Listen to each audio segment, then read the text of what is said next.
Before we go delving into lots of specific examples, I want to set in your mind the idea that promotional announcements can have structure and that there are frameworks you can use for creating them. They do come, it's true, in all shapes and sizes, and in a sense it's very difficult to be prescriptive. But what I'm trying to do is to help you to understand the framework that these promotional announcements can be organized into. And if you have that basic outline of what the announcements should or could contain, then you can be flexible with it or you can add things to it. So I want to just take you through 9 key components of promotional announcements that I think you need to consider having in your announcement. The first of these is a good title, because the title gets the attention of your audience and makes them want to open the message and read it. Following on from that, the first line or the first paragraph, probably only a couple of lines long, should be a hook, should be a reason to make them want to carry on reading. So you've got to set them up for something either intriguing or that scares them or jolts them, but something that follows on from the title and then makes them want to grab what you're about to offer them. Make sure at some point, obviously in your announcement, you include your course links and your codes. It's so easy to forget to put these in, and it's the whole point of the announcement. So I put that right up front and center, although this is not necessarily the order in which they would occur.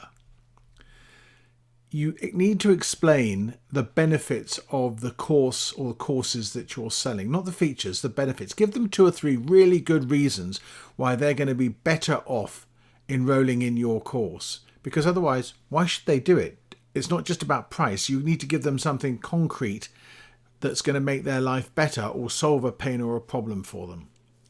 Scarcity is really about making them take the action now. And so what you're saying with scarcity is that there are only 10 coupons. The offer closes in 48 hours. But you make them have a reason to actually do something straight away, because if they don't, frankly, they probably never will. Risk removal. You've got to be slightly careful with this one here, because Udemy is a little bit touchy about the words you use to explain the guarantee.